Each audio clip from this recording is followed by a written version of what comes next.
Assalamualaikum warahmatullahi wabarakatuh. Hai hai hai. Perkenalkan, nama saya Tia Mustalifah.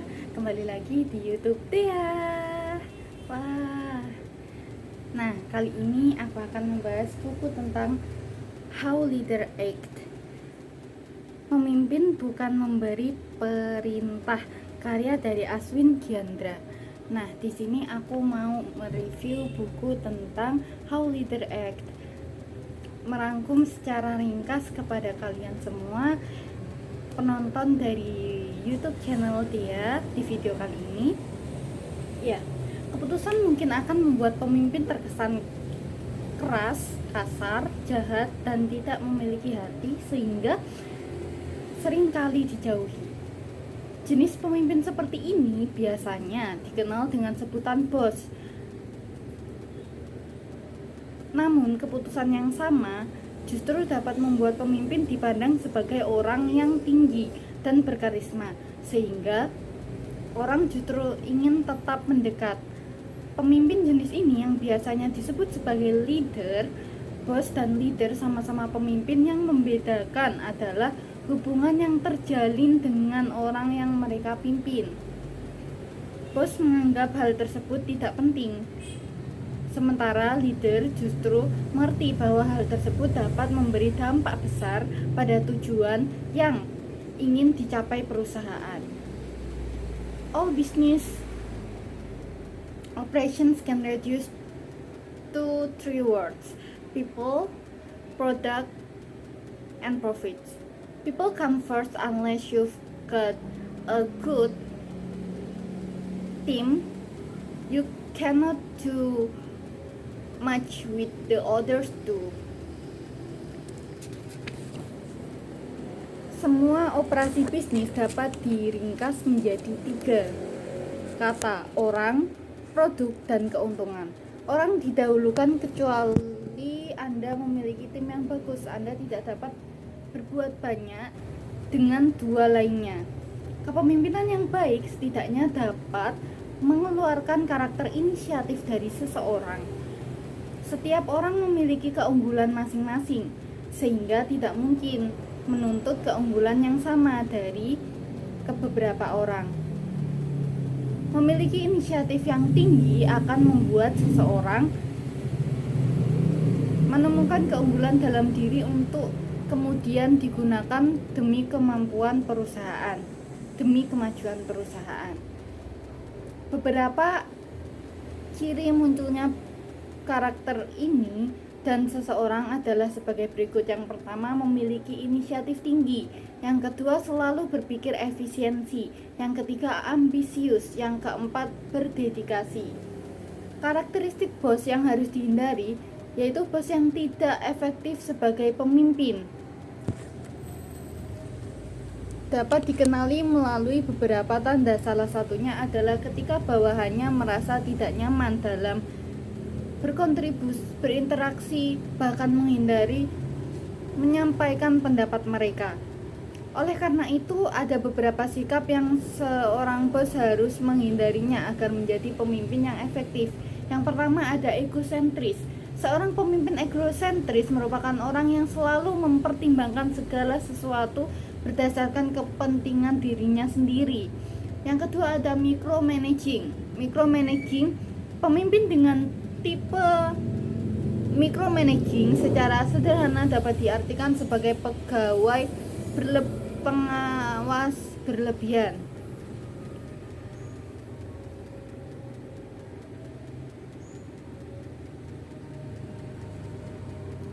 Selera karyawan melakukan pekerjaan mereka, pemimpin sering berkomentar mengenai cara yang digunakan. Yang ketiga, ada pilih kasih. Setiap individu memiliki kecenderungan untuk memiliki preferensi yang berbeda terhadap orang-orang di sekitarnya. Di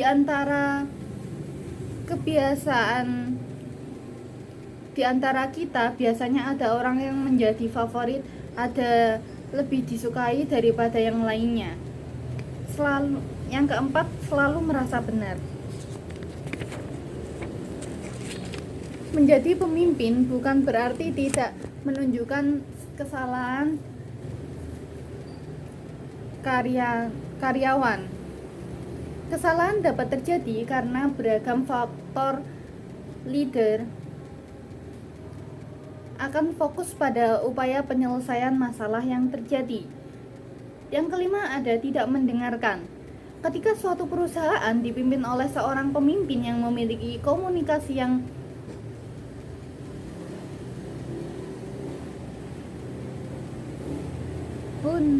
seperti jarang mendengarkan bawahan,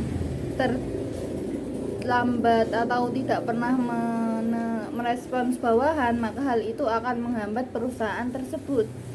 Menjadi leader yang menginspirasi, seorang pemimpin yang menginspirasi perlu terus berinovasi dalam membangun nilai dan menerapkan strategi bisnis tanpa terpaku pada metode konvensional, menjadi teladan bagi bawahan. Menjalankan tugas sebagai leader bukan hal yang mudah. Selain harus membawa perusahaan atau organisasi ke arah yang lebih baik, juga harus bisa memimpin anggota tim untuk meraih tujuan bersama. Memiliki kemampuan merangkul dan memberi batasan yang terlalu rendah akan membuat seorang menjadi kurang dihormati. Tidak hanya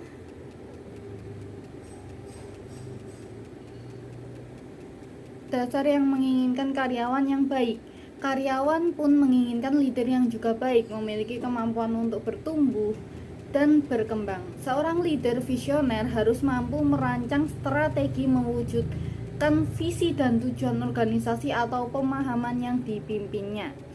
Mindset seorang leader. Seorang pemimpin yang baik adalah mendengar yang baik. Banyak orang yang paham mengenai pentingnya komunikasi dan fokus, namun lupa pada kemampuan mendengarkan. Siap menghadapi tantangan dan perusahaan seperti waktu yang harus berlalu. Perubahan pun terjadi hampir di semua aspek kehidupan. Aturan yang dulu bisa dikatakan tidak akan bisa diterapkan di masa yang akan datang atau sekarang karena adanya inovasi baik dari kebijakan maupun teknologi. Berpikir cerdas dan cepat. Kemampuan berpikir cepat dengan langkah akurat membutuhkan ragam pengalaman, bukan hanya satu jenis petualangan. Bersikap tegas dan berani mengambil keputusan. Scared is what you're feeling, brave is what you're doing. Ketakutan adalah apa yang kamu rasakan. Keberanian adalah apa yang kamu lakukan. Rendah hati dan mampu mengakui kesalahan. It's not how we make mistakes, but how we correct them that defines us. Bukan bagaimana kita membuat kesalahan, namun bagaimana kita memperbaikinya yang menentukan kita. Melihat masa depan dengan visi yang jelas. Visi adalah seni melihat apa yang tidak terlihat oleh orang lain. Memiliki kemampuan berpikir kritis dan kreatif. Berpikir kritis adalah kemampuan yang wajib dimiliki oleh semua orang. Berpikir kritis menjadi salah satu skill yang diperlukan dalam meningkatkan karir dan kepemimpinan dalam sebuah perusahaan atau organisasi. Menjunjung tinggi kejujuran dan transparansi. Ketika dipimpin oleh seseorang, pasti kita menginginkan pemimpin tersebut jujur, karena kejujuran sangat penting bagi seorang leader. Kejujuran dapat membantu membangun kepercayaan dari masyarakat terhadap pemimpinnya. Mempunyai empati dan memperhatikan kesejahteraan orang lain. Mempunyai rasa empati adalah keharusan seorang manusia, karena di sanalah terletak nilai kemanusiaan seseorang. Menjadi leader yang kuat. Sebagai pemimpin yang kuat, kita harus menunjukkan rasa tanggung jawab dalam mengerjakan suatu proyek. Terlihat dalam komunikasi yang jujur dan terbuka. Bisa dikatakan jika kejujuran di dunia perusahaan adalah barang yang langka. Terhubung dengan anggota tim dan membangun hubungan yang kuat. Pak Joko adalah sosok pemimpin yang sangat disukai oleh bawahannya. Walaupun statusnya sebagai pemimpin, namun ia tak segan untuk membantu setiap orang yang membutuhkan. Sebelum kita dapat bekerja untuk meningkatkan ikatan antara karyawan tim, kita harus terlebih dahulu memahami beberapa faktor penting sebagai berikut. Yang pertama, waktu bersama. Yang kedua, ukuran tim. Yang ketiga, zona nyaman. Yang keempat, perilaku karyawan. Yang kelima, menempatkan pada pekerjaan yang tepat. Yang keenam, bentuk tempat yang tepat. Yang ketujuh, lakukan aktivitas tim.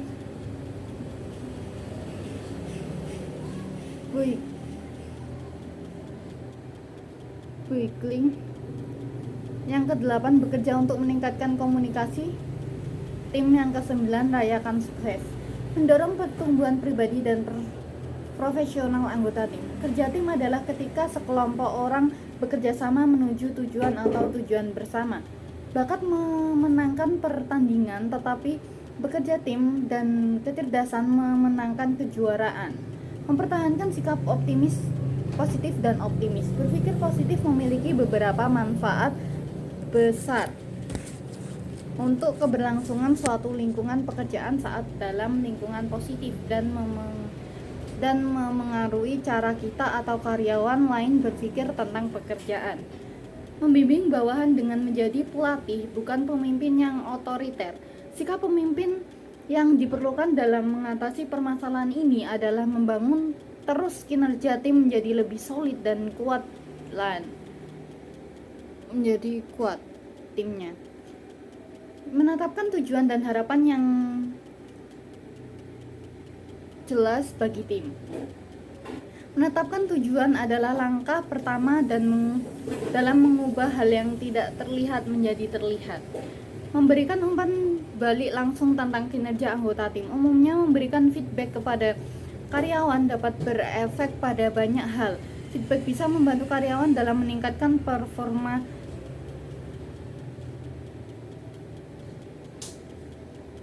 Banyak karyawan harus diberitahu mengenai performa mereka untuk bisa memperbaiki dengan standar yang dibutuhkan perusahaan. Menerima umpan balik tentang kepemimpinan. Kita semua membutuhkan orang yang mau memberikan masukan kepada kita. Begitulah cara kami berkembang. Sikap yang harus dimiliki oleh leader. Sebagai pemimpin, kita harus memiliki karakter pemimpin yang teguh akan pendirian, tidak mudah terpengaruh. Pemimpin yang memiliki pendirian yang teguh akan menjadi pemimpin yang berjalan sesuai dengan visi dan tujuannya. Menghadapi masalah dengan solusi yang efektif. Di suatu perusahaan, seorang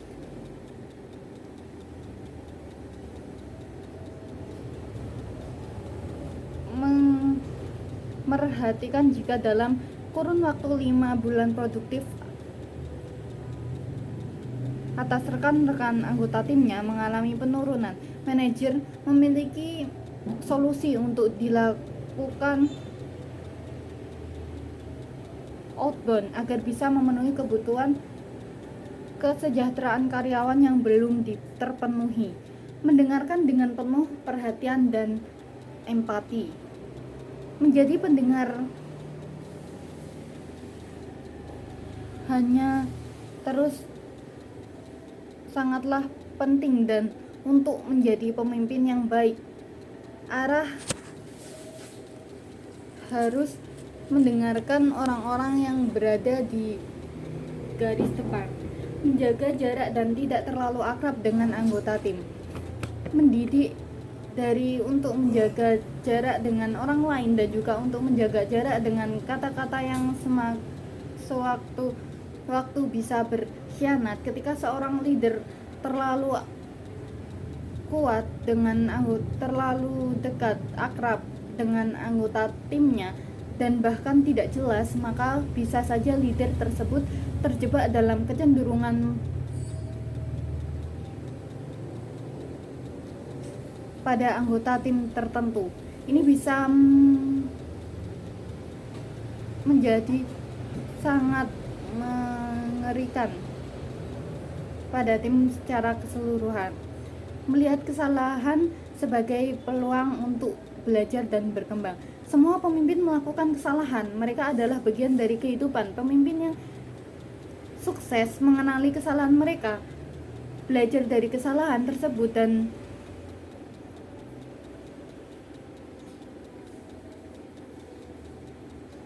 berupaya memperbaiki kesalahan mereka, mampu berempati dengan anggota tim orang dan orang lain. Kepemimpinan adalah tentang empati. Ini tentang memiliki kemampuan untuk berhubungan dan berhubungan dengan orang-orang dengan tujuan menginspirasi dan menghidupkan kehidupan mereka. Menghargai dan memberikan pengakuan atas prestasi anggota tim. Ketika pemimpin menghubungkan kinerja baik timnya dengan manfaat yang lebih besar secara langsung, sang pemimpin telah menanamkan benih motivasi bagi timnya untuk harus menghasilkan kinerja terbaik, mempercayai dan mengandalkan anggota tim. Jika kita ingin membangun kepercayaan kepada tim, maka mulailah dengan terlebih dahulu memberikan kepercayaan pada mereka. Karyawan yang mendapatkan kepercayaan dari pemimpin akan melakukan kinerja yang optimal untuk membalas setiap hormat yang kita berikan. Menerima dan belajar dari kegagalan. Setiap kesalahan mendorong berubah menjadi pribadi lebih baik. Menggunakan bahasa kita dalam komunikasi dan kerja tim. Pemimpin yang terampil fokus pada